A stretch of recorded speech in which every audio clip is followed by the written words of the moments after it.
Hello and welcome to another edition of What Does the Giraffe Say Media. We are an organisation that aims to reconnect and connect people in conservation by holding interviews around the world and promoting those who are working in conservation. Today, I am super excited. I am joined by Joseph Masereka, and he is the wildlife monitor for Ngamba Island Chimpanzee Sanctuary.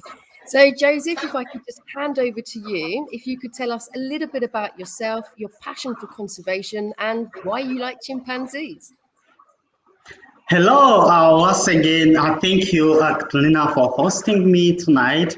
My name is Joseph Masereka, currently working with Ngamba Island Chimpanzee Sanctuary as a wildlife monitor and an animal keeper at the same time.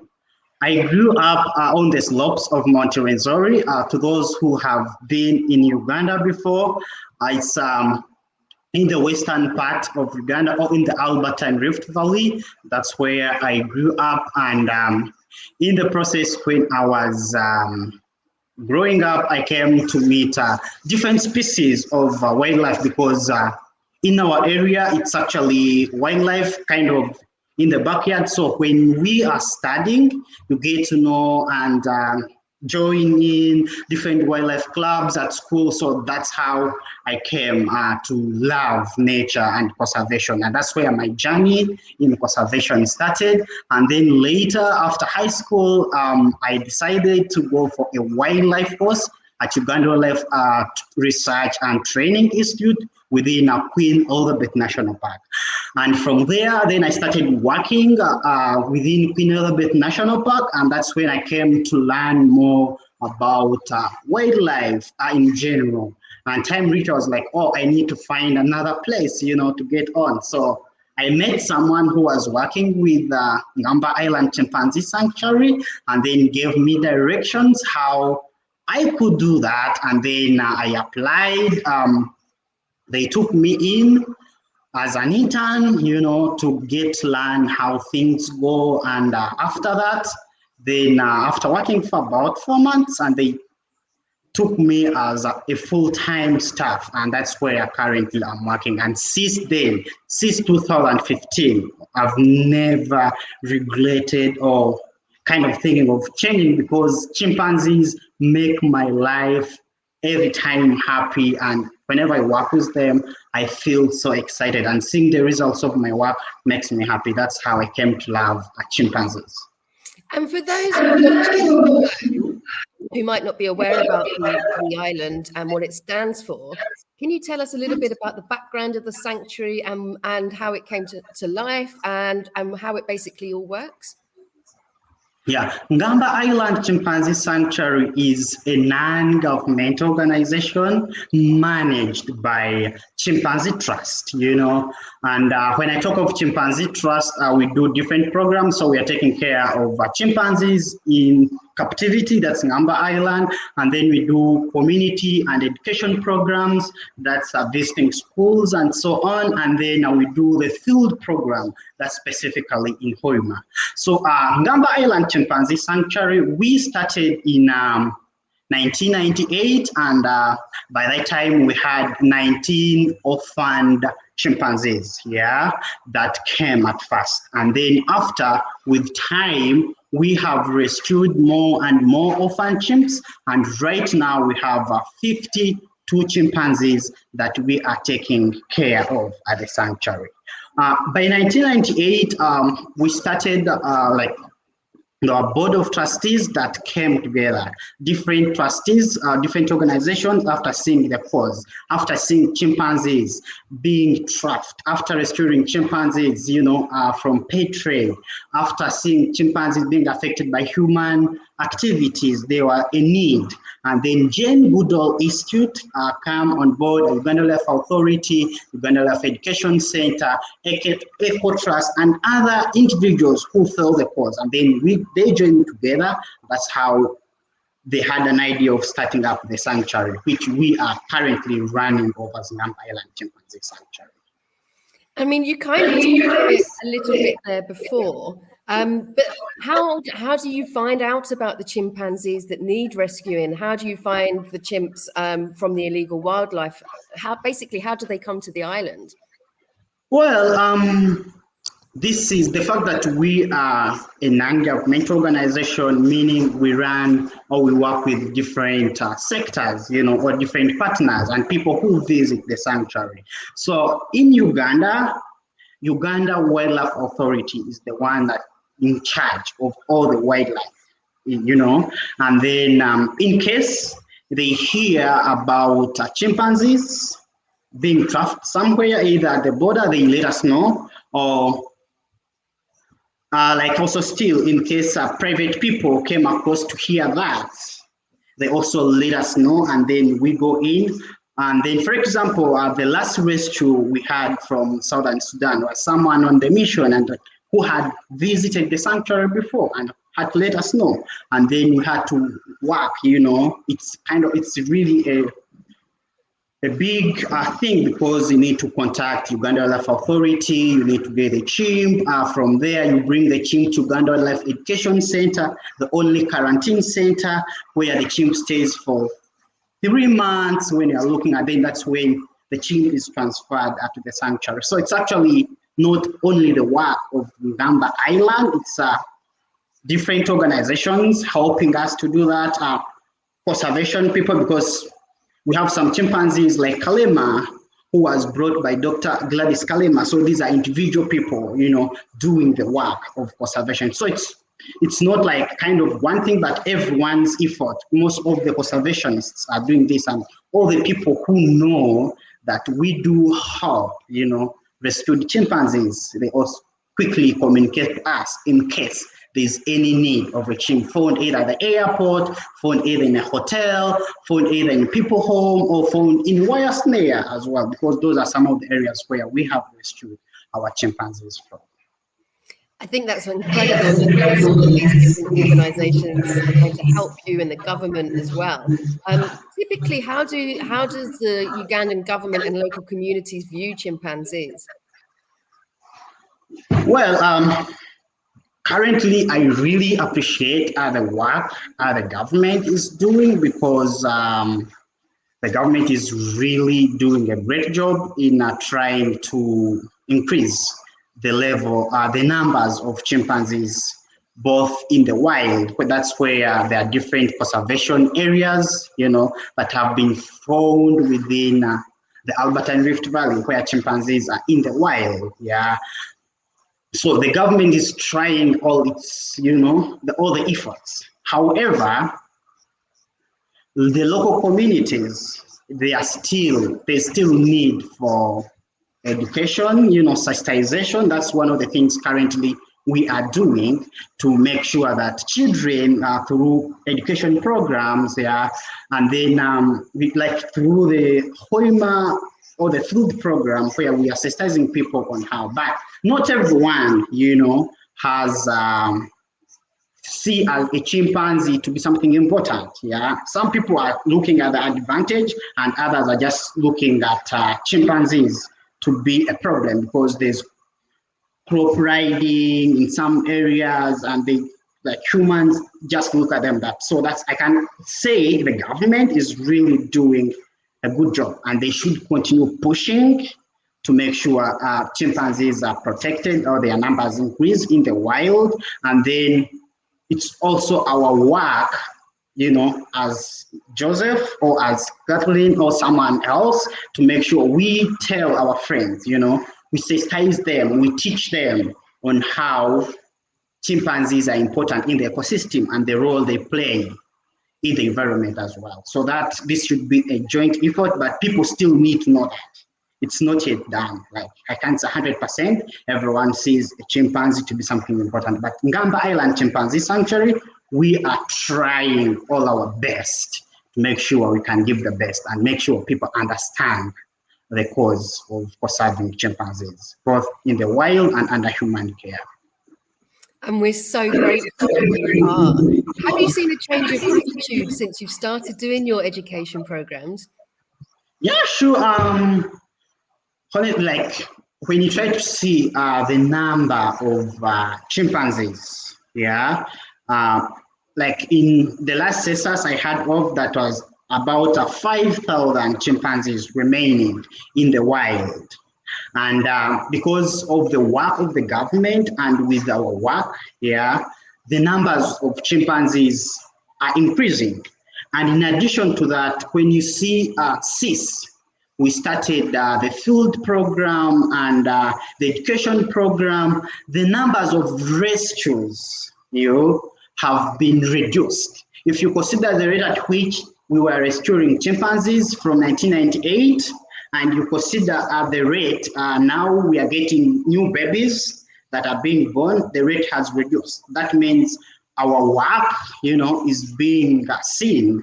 However, we still need to keep going. We should not stop at this level we are in to make sure we keep them or increase the numbers in the wild. Our main focus is, as we rescue these chimpanzees, we are helping the few, yeah? That's why we went even back in the wild. That's why we are partnering with other conservation organizations to make sure we work together as a team to make sure we increase the numbers in the wild or work on the root cause why we are rescuing these chimpanzees, yeah. Absolutely. We have a question coming through from Stacey Saddlefield. Hi, Stacey. It's actually Stacey that connected us too, so thank you very much. And she's asking, do the local school children ever have the opportunity to visit the island? Yeah, well, sorry, it's just right now we are in COVID situation, so we stopped since the pandemic started. And even schools right now are closed. Actually, one of the challenges we are facing, it's like we are no longer now doing the education programs because schools are closed, But previously, before COVID, actually we would host school groups, visiting, and they don't pay interest fees. And still, like in our neighboring communities, we have schools. Like in the neighboring islands, even we have constructed a school in Miende. So we are trying to reach every school, both in the islands and off on the mainland to make sure they appreciate. So we allow every school to come to the island to learn, and we give them first support. When they come here, we teach them, and still we go to their schools to make sure they can still get so. So we always do that. Excellent. We've got another question coming through from Don Gordon Pearson. Hi, Don. He tells me he's actually been to the island before with his wife. And he's asking, how many acres of land are needed for each chimpanzee?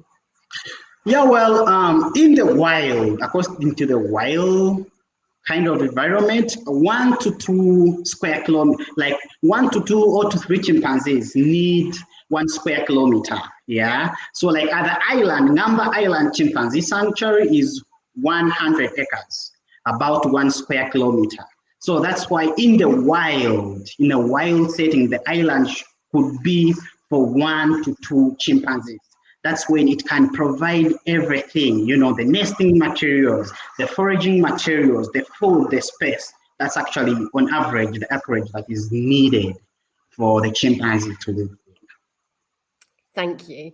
And also with the sanctuary, are the chimpanzees ever able to be released to the wild, or are they too habituated to human contact, or is it a kind of individual basis for the release?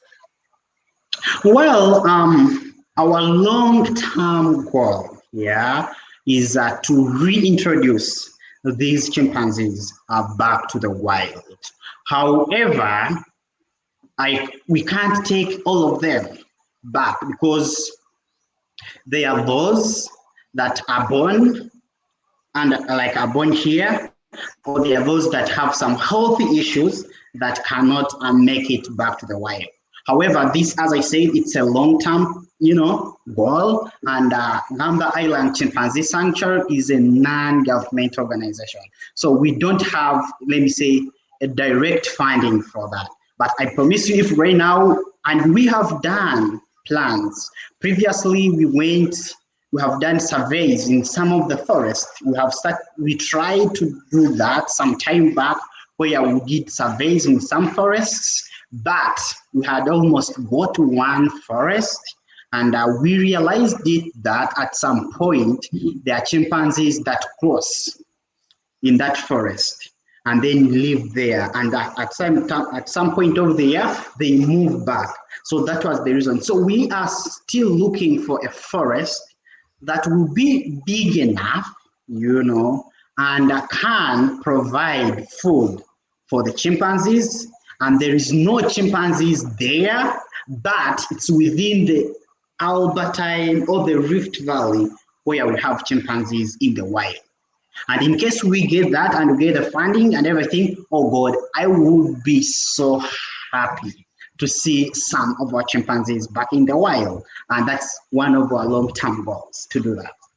So I've just pulled up on the bottom of the screen for those watching back home is a global giving link. So if you do want to be able to donate to this incredible organisation, then this is the link that will allow you to be able to support the work that they're doing.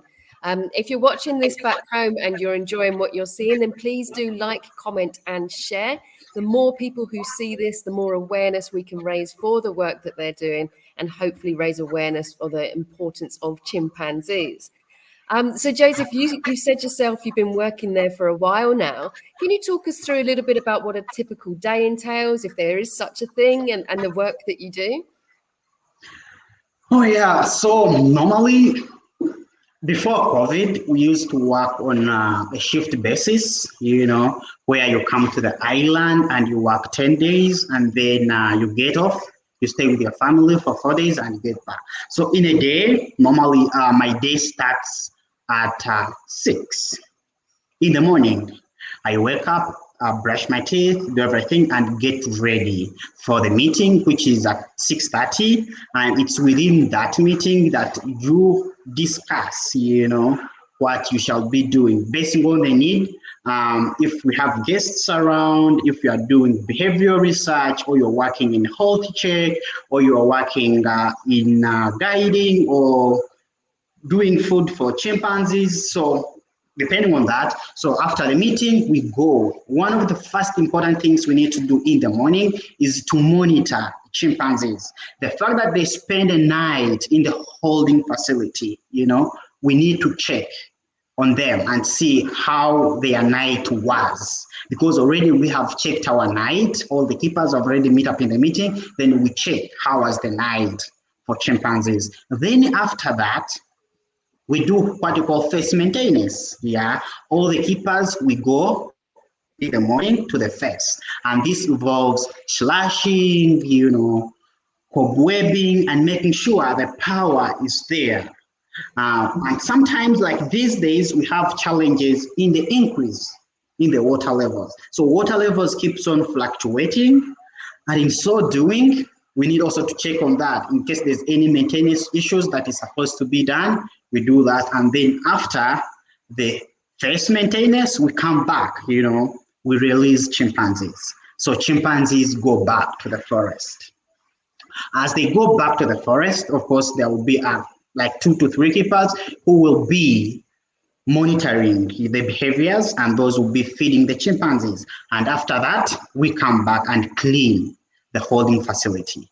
Then after cleaning the holding facility, the fact that chimpanzees had their breakfast, you also need to have your breakfast, So also have breakfast, and after having breakfast, the one who is going for, if there's health checks, we start health checks. Or in case we don't have health checks at that point, if someone is guiding, I can go for guiding the guests if we have them. That was previously before COVID, and so on. And then I do prepare food, for the chimpanzees. After preparing food for the chimpanzees, we feed our chimpanzees 4 times a day. That's at 8:30, at 11, at 2:30, and then in the evening when they come back from the forest. So after doing that, chopping food, we go feeding. One of the most important things is do behavior, observation. So regardless you are guiding or you are feeding chimpanzees, you need to look at that, because these animals, when they're in the forest, they have also issues like humans. So you need to monitor and see what is happening with them. Are they really fine? Even if someone went to the forest, are they all back? Yeah. So we do that every feeding, and then we feed them and so on. And after, so that's the same thing that happens at 2:30, and then at around 5:45, some keepers, or with Joseph, we can go for data monitoring. Then we go or behavioral data collection. You collect the data, and then at 6, you start again the preparation of food, and then as you get ready for chimpanzees to come back at 6:30. So when they come back, we again look at them, see what is happening with them. Did they all come, or did other chimpanzees spend the night in the forest? And if they spend the night in the forest, we need to find out what happened. And if, as long as they are fine, you are seen during the day, it's okay. Then we make this one sleep over, and then after 6:30, you go for dinner. But that's not the end of the day. Then after dinner, we go in our office as keepers. Yeah, this gives us an opportunity to discuss their behaviors, what happened during the day. And it's that time that we write stories for the chimps. And those are the stories we track. After 3 months, we do get all those ones, and then we can share with the guardians, or if you have adopted a chimp, or see their changes in behavior. So that's kind of a day. And then at around 10, then you go to bed to wait for the next day. That is a long day, but obviously you're very busy. Thank you so much for telling us about that. Why is it important for the chimpanzees to come in at night? Actually, funny enough, Stacey's asking the same question as I'm asking. So how is it decided what individuals can spend the night in the forest and not the overnight facilities? What's the importance of bringing them back in? The fact that, as I said earlier on, that our forest is not enough, based on the wild setting. In the wild, this forest should be for 2 to 3 chimpanzees, So the reason is, and chimpanzees, leaving other factors constant, they nest out in the forest, and they break branches in the process of making nests.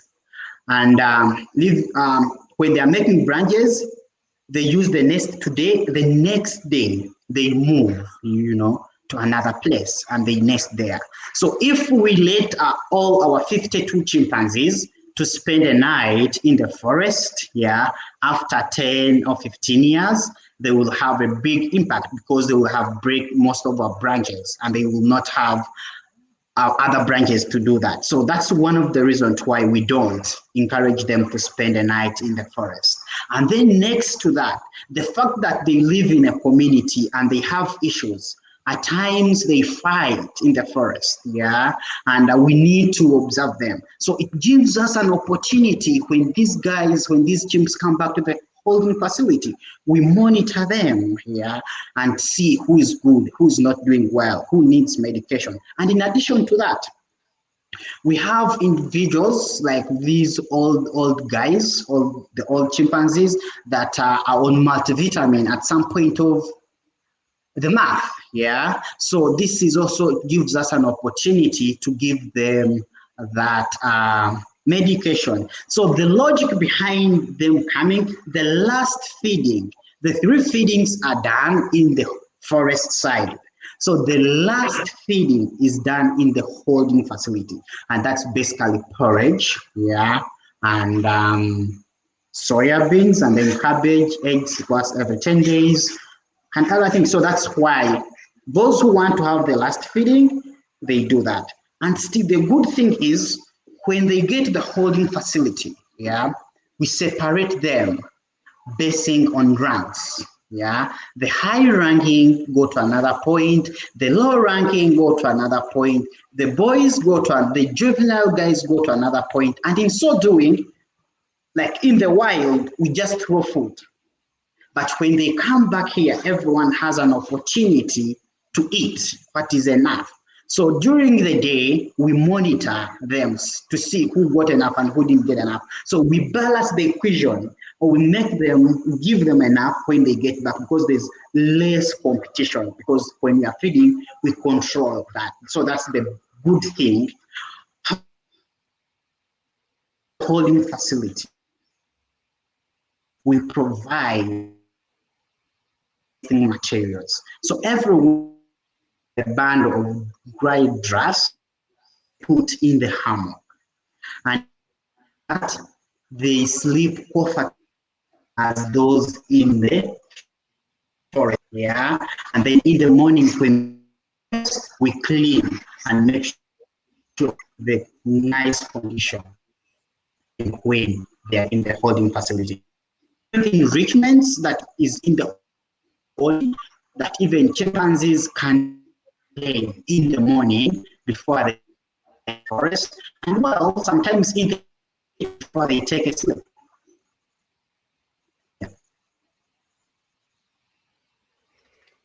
Okay, you're cracking up a little bit, so I'm hoping you can still hear me. So talking a bit about what you were saying earlier as well, you were mentioning about monitoring the food for the different chimpanzees.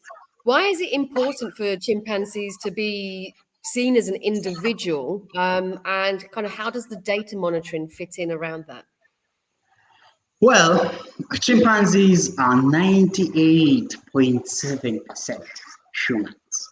So like humans, these animals have different behaviors, and characters, yeah? So why we consider them as individuals? Because, for example, when we rescue these individuals, yeah, they come in different states. Some come when they have missing limbs, yeah. Some come when they have issues with their deity, yeah. Some come when they are traumatized. And in so doing, when we look at them as individuals, we specifically get into what every individual needs to be happy in the group.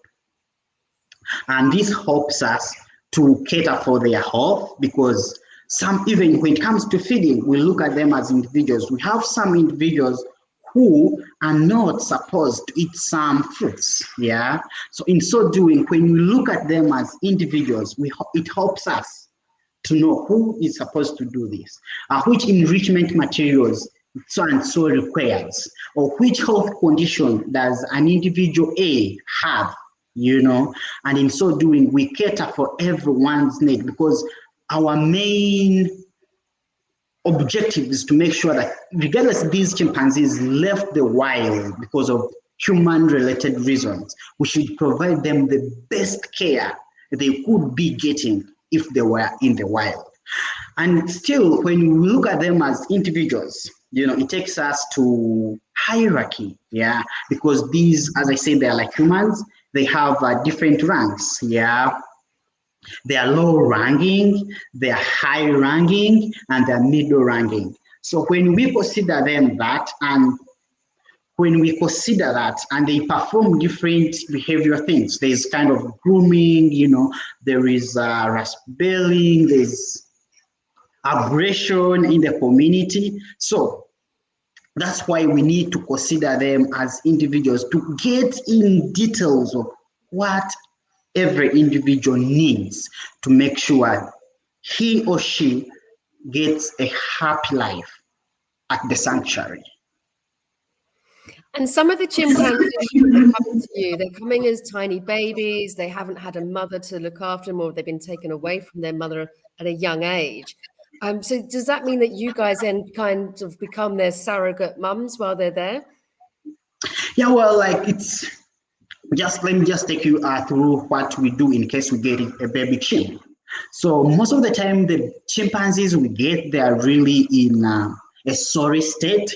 Some of them have big bellies. Some of them have wounds all over. So the first priority is to make this chimpanzee feel okay. So that means an animal keeper stays with this individual, throughout the first few months when this individual arrives at the sanctuary after spending 3 months in the quarantine.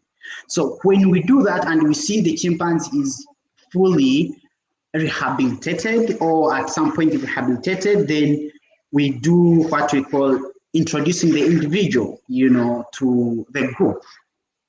And this occurs when we are introducing an individual to the group. The good thing is we know the behaviors.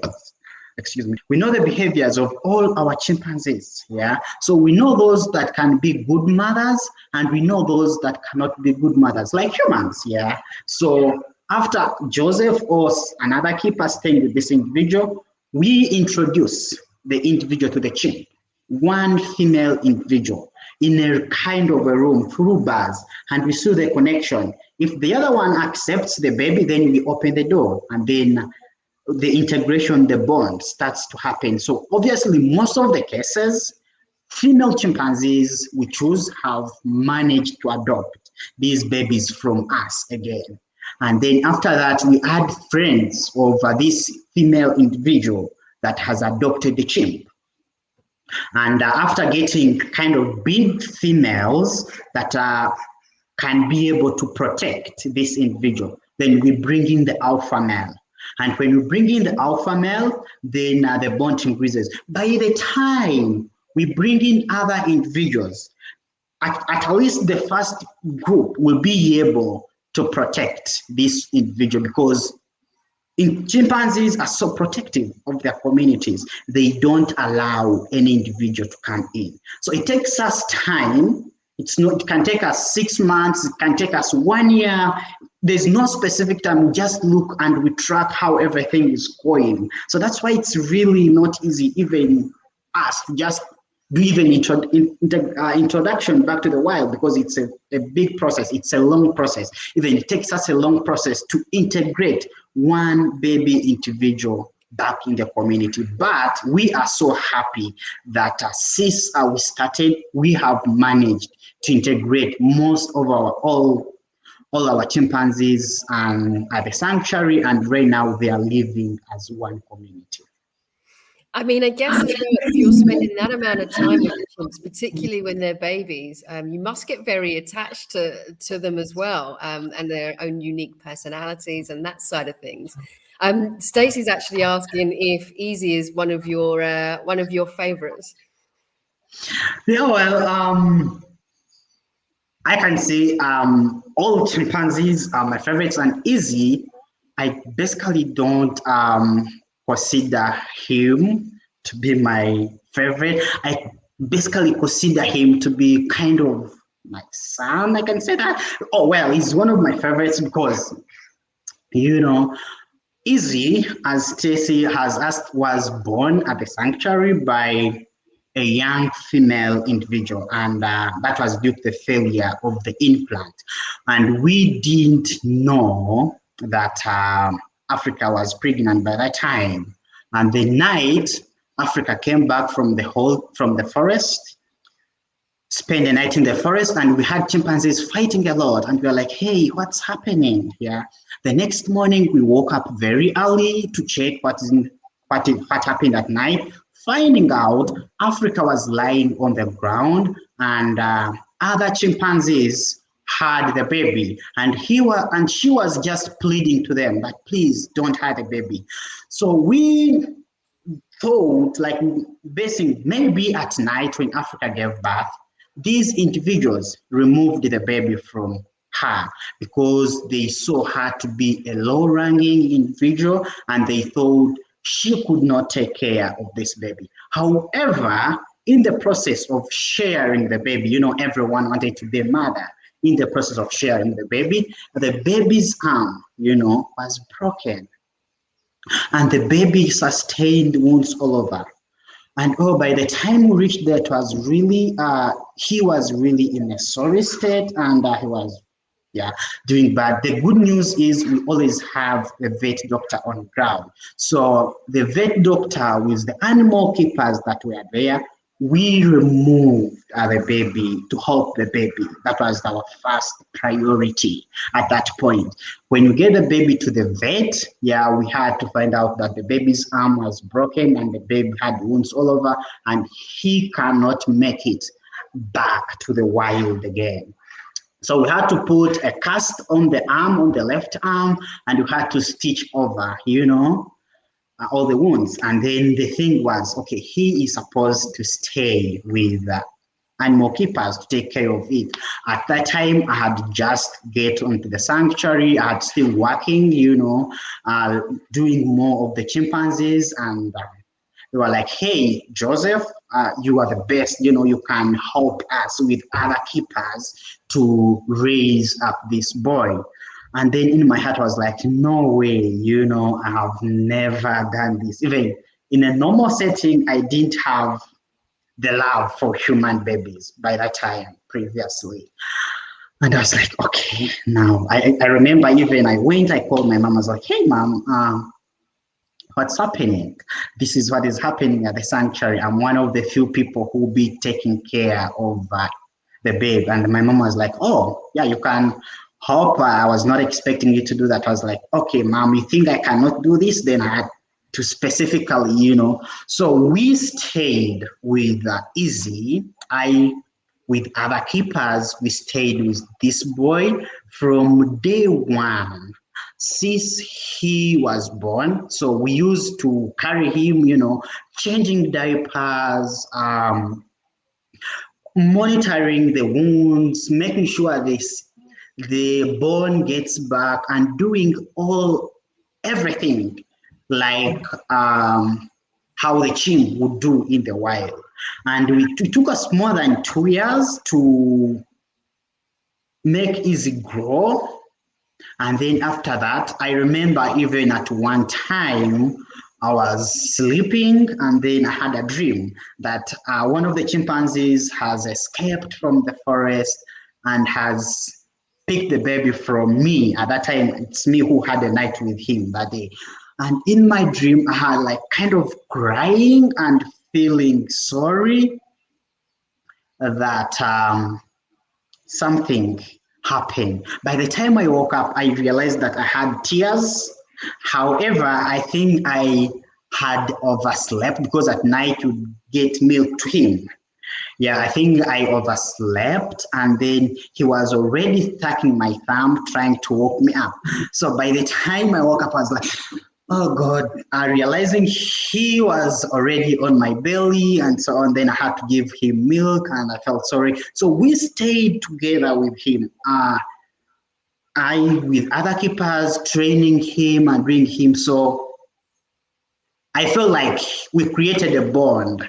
But the thing is, because we look at these individuals, our best thing is them to be in the wild. Immediately, he was able to fight for himself. We had to start introduction. We had to start integration back. We gave a priority to the mother, the real mother Africa, but Africa did not accept the baby. And then we had to look for another individual who is Connie. By that time, Connie was still taking care of Sarah, who is now regarded to be kind of a sister to Izzy. So Connie adopted the baby. And as I say now, Izzy is back to the forest with other chimpanzees, and he is happily doing everything with them. And every time I see him playing with other individuals in the forest, I feel happy. I see the reason to why chimpanzees are supposed to be in the forest and enjoy the forest. No, they're not supposed to be with humans. They're not supposed to be as pets and so on. Their real place that can make them happy is really the forest. And it's one of actually my best success stories, that I feel happy that I was able with other keepers to raise a 1-day-old chimpanzee, and until when time reaches, he was able to live with other members in the forest. I absolutely love that, and I couldn't agree more. I mean, people look at baby chimps and think they're very cute, which they are very cute, but they should never be kept as pets. They should always have the opportunity to go back into the wild. And I love the fact that even though you were obviously very attached to him, your biggest success is actually seeing him thriving Yes. in the wild. Yeah. Okay, I've only got one more question left, Joseph, and then we'll start to wrap up. If you're watching back home and there is a question that you would like to put to him, please just pop it in the comments section, and I will do exactly that. We've had some lovely comments coming through so far, Joseph, saying that you're doing some incredible work. So thank you so much. And if you're watching this and it isn't live and there is a question you still want to ask, then again, still do pop it in the comments, and one of us will be able to come back to you with that. So I know, Joseph, you kind of touched on it a little bit earlier, that the island used to be open to tourists. You used to be able to have school groups there. Is that still not happening because of COVID? And what kind of things can people do to help support you guys at the moment? Yeah, well, actually, COVID, by the time the pandemic started, there was no one knew, because this was attacking humans, and the fact that chimpanzees are 98.7%, humans, we were all worried, yeah. And by that time, we had to stop everyone visiting the sanctuary. It was only keepers with all the protective gears to make sure we make these chimpanzees safe. Yeah. However, this was a global issue. And Ngamba Island Chimpanzee Sanctuary, being a non-governmental organization that would basically rely on donations, yeah, guests who visit after seeing the work we do, they kind of donate, they kind of adopt the chimp, or they support in one way or the other, yeah. And this time everything was cut off, yeah. So it was really a big issue to us. And it was the same time that we had an increase in the water levels at the sanctuary. So actually we were working at two challenges: the pandemic, at the same time the increase in the water levels. And I really appreciate, yeah, our friends, our donors, regardless they were also our partners, yeah, regardless they were also going through this pandemic. Most of them, they had to support us in that way, and we had to stop business. I can tell you that even right now we can spend a week, yeah, we opened up the sanctuary some few months ago, but we can spend a week, we can spend 2 weeks, yeah, without getting anyone visiting. So I still call upon, yeah, our friends. You have supported us, I really appreciate that, but they still need to keep, yeah, pushing by donating. You can adopt a chimp wherever you are, even when you have not visited the sanctuary. We can try to keep you updated of what is happening. Yeah, so you can come still. We have opened up. We are now starting allowing people to get the sanctuary, as long as they can keep the SOPs. That's the most important thing. Yeah, to have the mask on, to keep social distance, to know there's zero interaction with these individuals at the sanctuary. So you can come and volunteer with us now.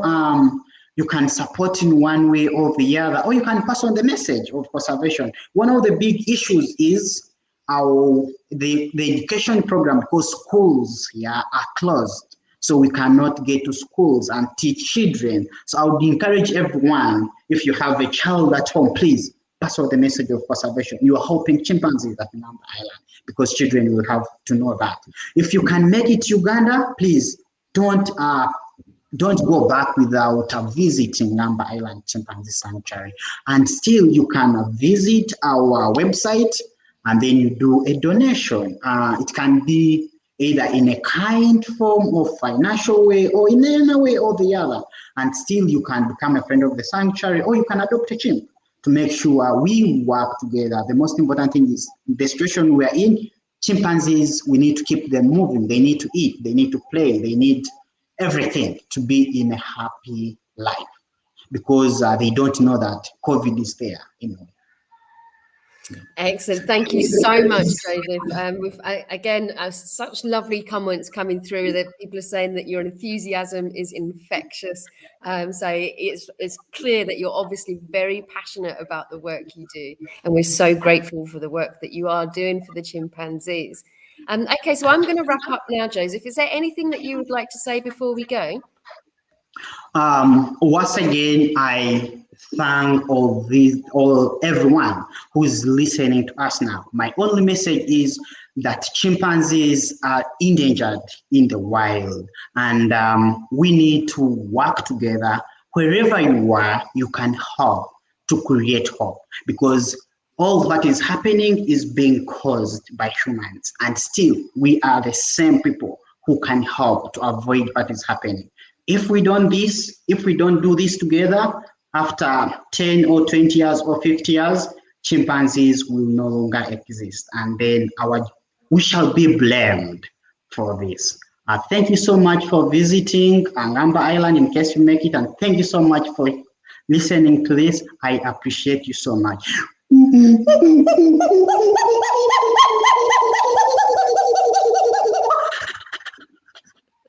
Thank you so much. I mean, I don't think I can top that for an ending, to be honest, Joseph. And it's from Chimps as well. Thank you so much, Joseph, for coming on. And again, thank you everyone for watching back home. We've really appreciated all of your support. If you've enjoyed this conversation, please do head over to What Does the Giraffe Say Media on Facebook and give us a little like and a follow. The more people that can see this, as I say, the more awareness that we can spread. So thank you again for watching, Joseph. It's been an absolute pleasure. Thank you for coming on, and thank you for the work you're doing with the chimpanzees. And for everyone back home, thank you for the kind comments and the support, and enjoy the rest of your day.